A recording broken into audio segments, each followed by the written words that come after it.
Life with Jared and Amy. And guess what? We're back. What? Season 5, right?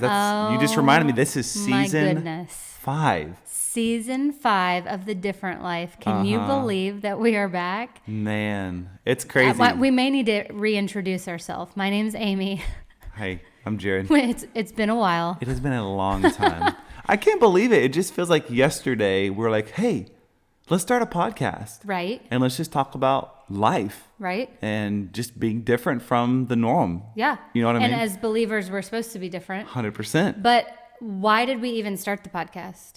That's a great question. Do you have the answer for that? To encourage other people. Yeah. What's our why? We started the podcast because we felt like the Lord is teaching us stuff. Oh, yeah. And we want to share that. Yes. And we want to be a light and we want to help and we want to encourage other people as well. And kind of, I mean, we struggle all the time. Yesterday, the day before. About 5 minutes ago. Yes. We struggle all the time. So it's like, hey, let's struggle together for the goal of getting better and becoming more like Christ. Because sometimes you feel like you're just all alone on something. And if you're listening, you ain't alone. You are in good company. You are in great Buckle up. company. We're going to have some fun today. But we're back. Oh my goodness. Yeah. We finished season 4 like the end of 2023. Yep. We've experienced some life between. We have, which is why we have been gone for some time. Yeah.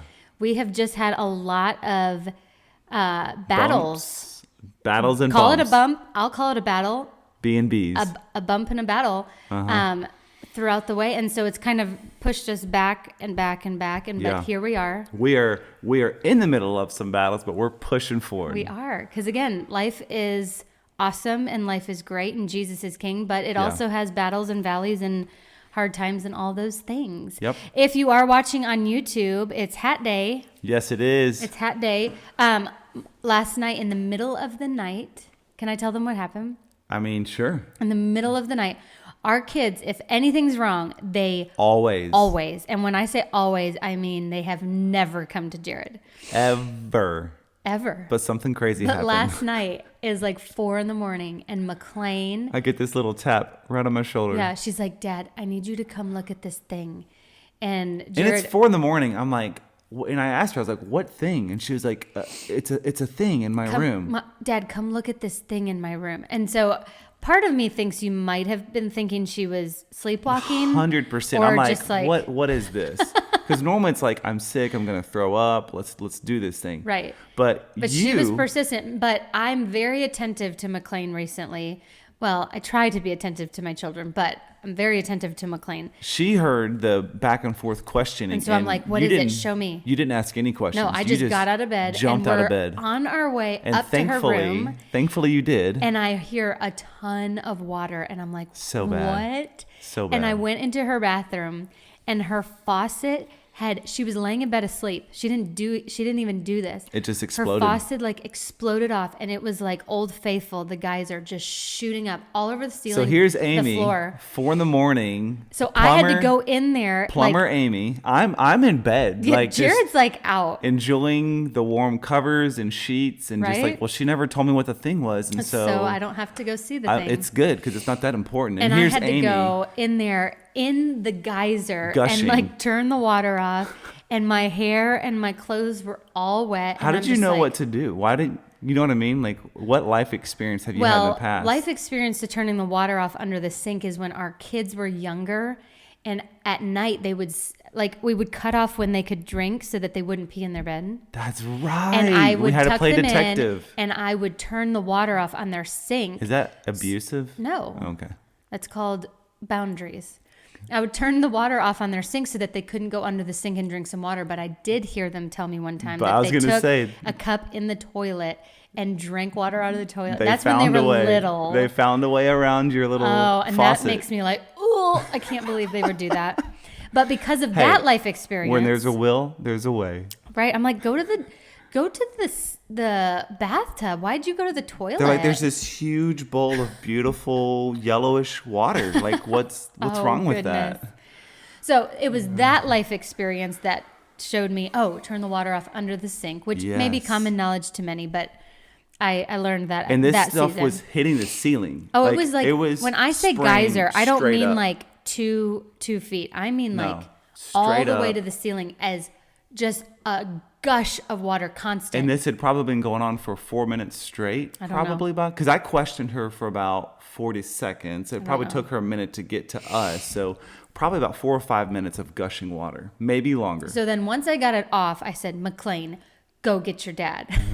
So then we had the towels and all the stuff, and now we're having to deal with that. But thankfully, she didn't sleep through it. Like some people sleep to sound machines. Yes. And she might have been like, water. Yeah. Babbling brook, but it was not a babbling brook. I looked at it, literally the anchoring rim that holds it in place, it literally just cracked.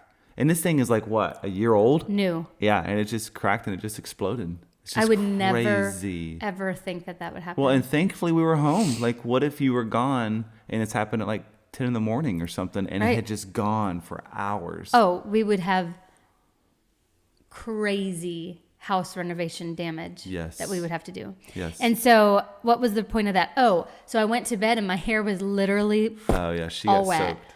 And I had to change my shirt because I was drenched. Yeah. So my hair is crazy. So I was like, I'm going to put a hat on. Hat day. God, you Big just story. landed the plane. I landed the plane. It was a crazy landing. Yeah. But I landed the plane. And then, and let us tell you something else. There's so many things. There's so many things to tell them. Yep. A lot has happened. So yesterday, Jared completely totaled our car. And by Jared totaled our car, I mean somebody ran into the front of him. It was the other guy's fault. Someone tried to get to work a little quicker than they were supposed to, and they decided to run a red light and do 40 mile an hour through a red light. And then ran right in the front of him. I was there to kiss the front of their car. And by kiss the front of the car, totaled the car. Yeah. All the airbags deployed. Yeah. Our 2 children were in the back. Yep. But you know what? Praise the Lord. Whenever I'm telling people about it, I'm just like, for real, who cares about a car? Who cares about any of that stuff? You're like right. last night we go to bed and you're there with me and our 4 children are safe in their bed, healthy and strong. And it's just like, thank you, Jesus. You are truly our protector. There's really 2 ways to look at it. Some people would say like, what do you mean God protected you? You were in a horrible accident. Are you kidding me? But it's like, no, like God protected us. Like people die in these kind of accidents. For sure. And if you would have seen the car, the whole it's totaled. It's not just like a dent. Every airbag was deployed. Yeah. My whole like up into the engine was just shoved. It was bad. But it's just like, no, God actually did protect us. Like we literally walked away without a scratch. I mean, I had a little burn on my hand from the airbag, but God was with us and He protected us. So it's I do think there's so many things in life. It's like, okay, what are you gonna choose your perspective to be? It's all about your perspective. Right. Somebody could just be so angry. I can't believe this guy ran into me. And of course we didn't like that. And I've got to deal with all the insurance. And of course we don't like that either. Yeah. But it's like, I can choose to just like wallow in this and, now I got to find this and do this and all this, which those are reality. Yeah. That's there. Or you can say, like we just talked about, the people that we love are alive and well. Yeah. Nothing happened to this other guy. Yeah. He's alive and well. Like people matter. Yeah. And it really is perspective. Like when you go through valleys and battles and all that stuff and you go through hard times, it's like, what's the perspective? Well, going into that, I know with me, I've struggled in the past with being my perspective has been that of a victim, right? Yeah. Versus being that of a student, meaning God is teaching me to rely on Him. He's teaching me something in this moment, in this struggle, in this battle, in this challenge. So instead of going to the pity party victim, right? Woe is me. That is depressing. That is the enemy's playground. He runs with your imagination. Yeah. He cuts our legs out from under us whenever we identify as the victim. Right. But if we can change and just shift our perspective and see whatever this tough thing is that we're going through, whether it's getting hit head on or whatever it is, that we're the student. Like God is teaching us in this moment. There's something to learn. Yeah. And it's empowering just to have that shift in mindset, you know? There has been so many times recently where something has come up and Jared will remind me, he'll say, we're the student in this situation. Yeah. And so I hope that you are listening to this and you take that away.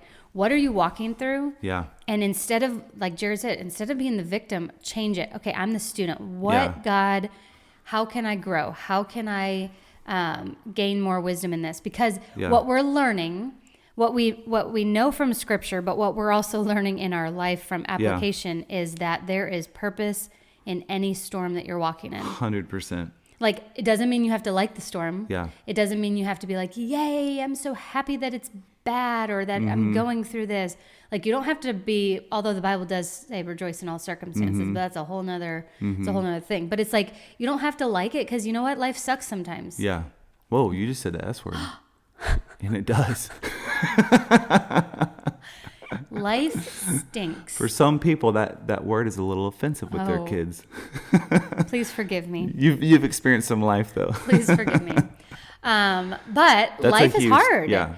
But it's in those moments that you say, okay, there's purpose in this. I know for me that it has been the hard times in life that I have gotten closer to Jesus. Yeah. It's the hard times in life where I feel his presence. Yeah. Because really you're desperate. Yeah.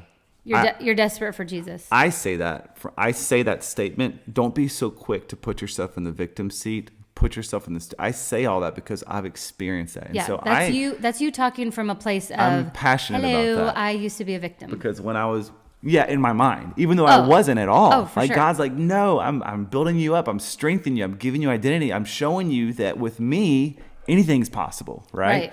But it's just like in my life when I allowed myself to go into that victim mindset, that's the most depressed I've ever been, the lowest, the most powerless I've ever felt. Whereas when I can just, instead of saying, oh, I'm a victim, I'm going to go right into, okay, God, what are you teaching me in this moment? What have you spoken? What is a promise that I need to cling to right now?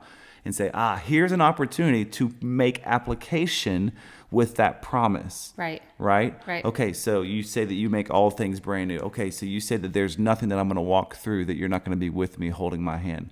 Okay, you say that nothing, you know what I mean? Like, you just put his promises in there. It's like, okay, God, whoa. And it literally, when you take that shift, it literally changes everything. And God's like, good. Yeah, finally, you're relying on me. This is why I had the Israelites eating manna every day and only gathering manna for one day, because every day I want to be their daily bread. Right? Yeah. So good. So good. So yeah, we have kind of walked through some hard times recently, and the last 24 hours has been kind of, what's the phrase? Hold on. Don't, what is it? I don't know. Potatoes. No, like, all I'm going to say is you could either laugh or cry, and I just chose to laugh just then. So. I don't know what the phrase is, but it's been hardly anything compared to what some of the stuff we've had to walk through, which again is why we have been so long to do this podcast. Yeah, that's another podcast. That is another podcast. I won't probably go into the details of it today just because I'll probably be talking about it later. Yeah. But back in February, our daughter was... had a really bad nosebleed and all this stuff. We ended up being in the hospital for 5 days. She had ITP. It was just a really, really, really scary, hard time for us. And even when we came home, I'll tell you, when we left the hospital, it was just like so much joy in the fact that her platelets, like God was touching her body and her platelets were coming back. And since then she has been, God has touched her body. He healed her. Since then, every time we've gotten blood work, her platelets are incredible. And the doctors are just like, yes, this is awesome. But even coming back from the hospital, just coming home and being away from the touch of a button and somebody just shows up. You enjoyed that. Yeah. Well, nice. Just like it was nice to have somebody there to help, you know. Yeah. Just even like emotionally recovering from that because it was just so scary. Yeah. But what we really wanted to talk to you about today, and again, we'll probably go into details of that later on. But just talking about like in those hard times, we have to be intentional about staying vulnerable. Yeah. With, for us, it would be our spouse, the other person, because we're both battling hard situations, or one may be battling a hard situation, the other is not, and they may not understand. Yeah. There is just so much importance with being real. My natural fleshly tendency is to avoid pain And so if things get tough with you and me, I just like, okay, cool, just avoid, don't even address it, don't even go into it. But that is the worst thing that you could do, because when you allow disconnection, when you allow walls to come up between you and your other half, right? Like, how bad is that you're not communicating with your other half? Right. That's when things get rougher and rougher, and then that's when someone lashes out. That's when, you know what I mean, wedges are put in and things get dammed up. Yeah. But what? And I will say, being vulnerable doesn't necessarily have to mean be sure to be vulnerable if y'all are in a hard situation. Mm-hmm. Like, be vulnerable with each other all the time. Yeah. Like, when things are great, be real and open with each other and tell each other what's going on in your heart and in your mind. When things are going horrible, same thing. And when things are just kind of blasé. Ho-hum. Hello. Ho-hum. Hello. Cheerio. But what I've learned is when I get out of what my flesh wants to do and I press into whatever that thing is that is hard or tough, there is so much growth, freedom, I was love, going to say freedom, joy. There is so much connection.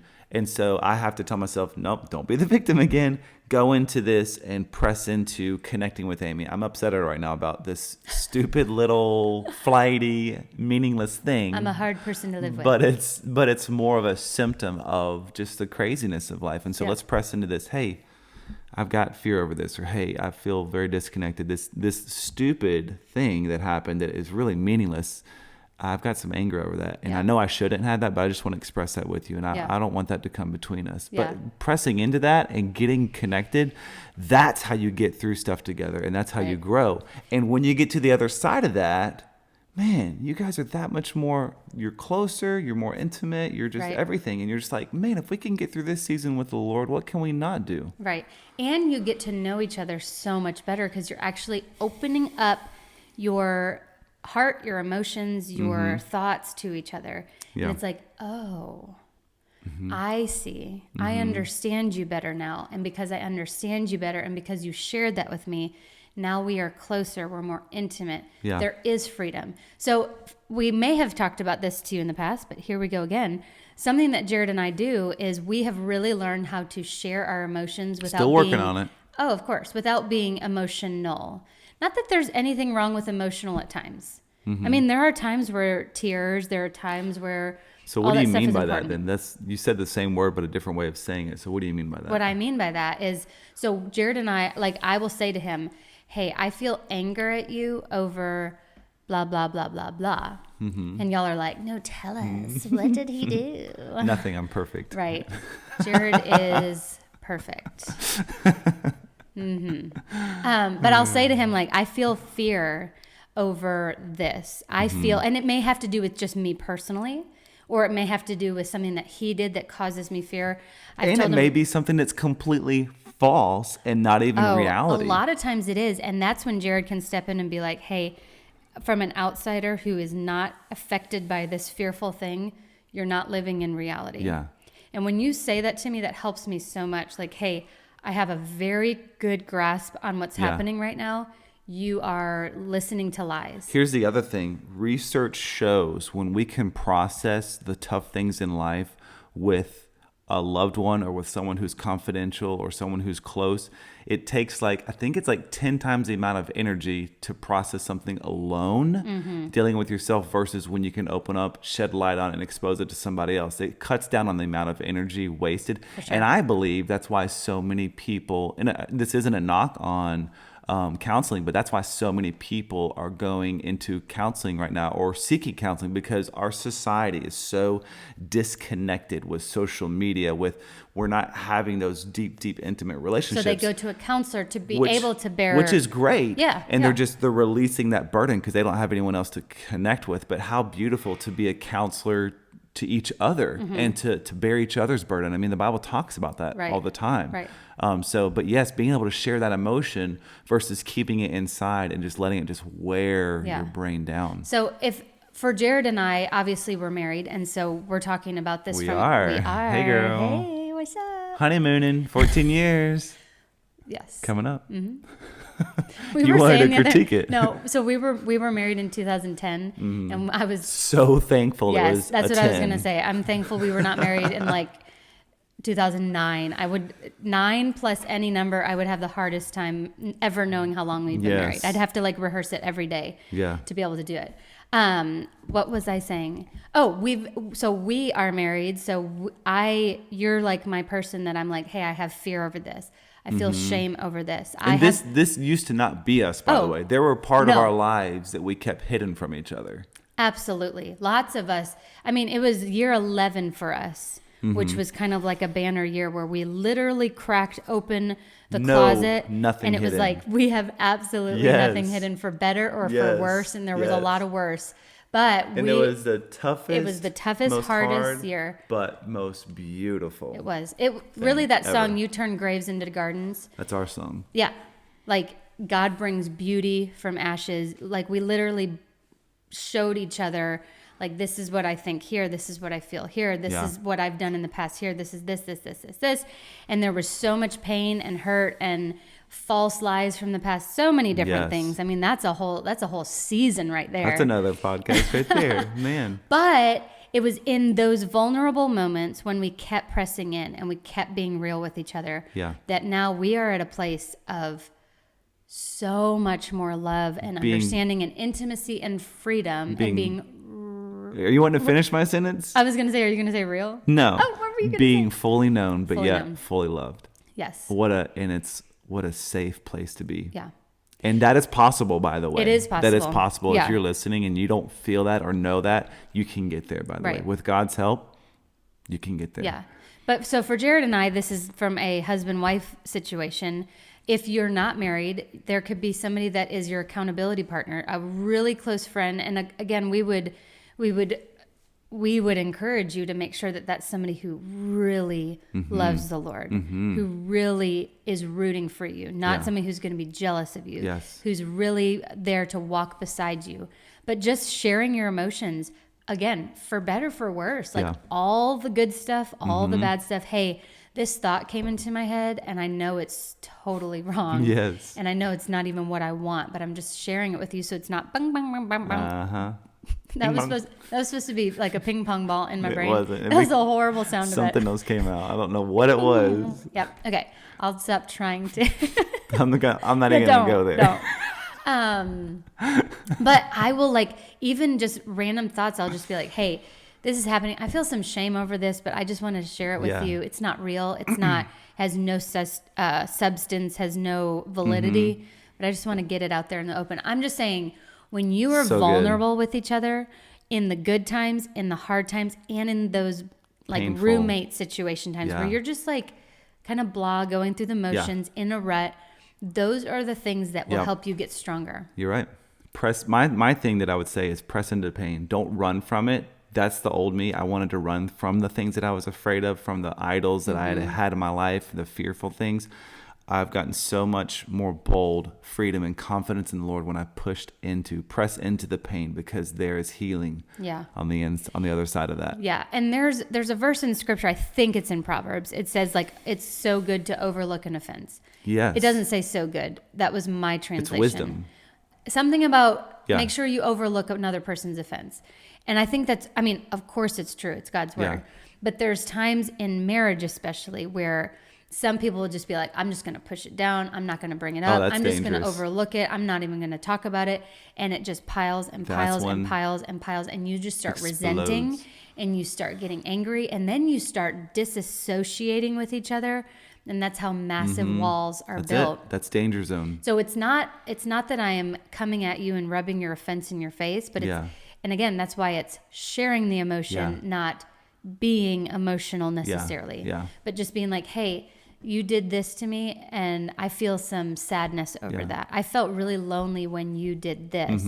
And that gives the other person, again, like a window into your soul, like, whoa. And the best thing is to not defend yourself, by the way, because when I defend myself, whether it's true or not, he gets livid. I'm just reigniting whatever emotion you're expressing. So just literally hearing you out and saying, man, I understand that. Yeah. Wow, I could totally see where you're coming from on that. Right. You know what I mean?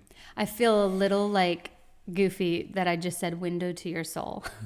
Yeah. I heard it. I was like, it's like a window to your soul. I'm like, ooh, that sounds a little much, Amy, but it's true. Yeah. Like you can know what's going on Yeah. in my mind and in my heart when I actually let you in on it. Yep. Because how else would you know? Don't. And that's, when you're not sharing, like, when you're trying to fill in the blanks, that's the danger zone. Because then you read into it and all this stuff. And you start creating this script that's not even true at all. You know what I mean? It's a downward spiral. Been there, done that. Yeah. Oh, goodness. So just like what we were saying, like we've struggled. We've had all the things. We're not coming from a place of, hello, everybody, listen to us and we'll teach you what to do. Like we're coming from a place of, hey, we just made it out of war. And here's what we learned. And here's what God is showing us. Because again, he's been faithful in all the different battles, all the different situations, valleys, trials, all the things. He's been with us. And again, going back to what you said, we are his students. There's a big Bible word called sanctification, and it just means like becoming more like Christ and growing in him every day. And obviously we're not complete until we get to heaven. But that's the thing, like we're students, we're being sanctified, and we need to let the Lord work on our hearts. Another phrase that I've loved that has just kind of resonated in my heart lately is growth requires resistance. Yeah, it does. Oh, and it speaks to that old person in me that just wanted the easy life. I know. But growth requires resistance. Yeah. That's how we grow. Right. And that totally applies to being the student versus the victim. Yes. And really growing in our faith in the Lord and who God has really created us to be. Yeah. So. It feels good to be back. It does. It just feels good to be back with these two little white boxes. Yes. And our cute little microphones. That's it. And you know what? So much more to come. So much more to come. It's going to be a good season. We got a good season ahead of us. Yes. All right. Well. Is that it? Are we sounding off? I don't know. Is there anything else you want to say? I think we got a good intro into season 5. Did you have a beard in season 4? Probably towards the end of it. That might be new. In November, yes, I did. Yeah. Okay. Yeah, okay. In November, I grew a beard out, and you were like, whoa. Hello. And then, so we've kept it. I've kept it. We've kept the beard. We'll see how long Because if I like the beard stays. If I don't like the beard goes. I mean, I think that's wisdom. It is. He did say the other night, he said, should I shave it all off and do a mustache? And I was like, no. Comment in. No. Yes, comment in. No, I'm telling everybody what to say. No. Comment in. Should I shave it all off and just do the mustache? Because I think that's kind of coming in too. It is coming in. Just have the mustache only. Oh my goodness. Or just let it be. So no. I'm very curious. No, but here's the deal. To hear what you guys have to say to that. Let's pretend that we have everybody comment in and they all say, yes, do it. We'll find out. What happens if I still say no? We will let the public speak. Are you We will serious? find out. I'm not saying I'm doing That's it. what I'm I just saying. want to hear what if everybody says, yes, do it, and I say no? Then we'll have to discuss. We'll see. And I'll win. We'll see. You're not doing a mustache. I don't like mustaches. All right, guys. No offense to mustaches out there, but I'm not a fan. Yes, it's okay. Okay. Well. All right. Season 5 has begun, and we will be back. It has commenced. It has commenced. It has commenced. So, yes. all right, guys. All right. We'll be back soon. Okay. See you guys. Bye. Bye.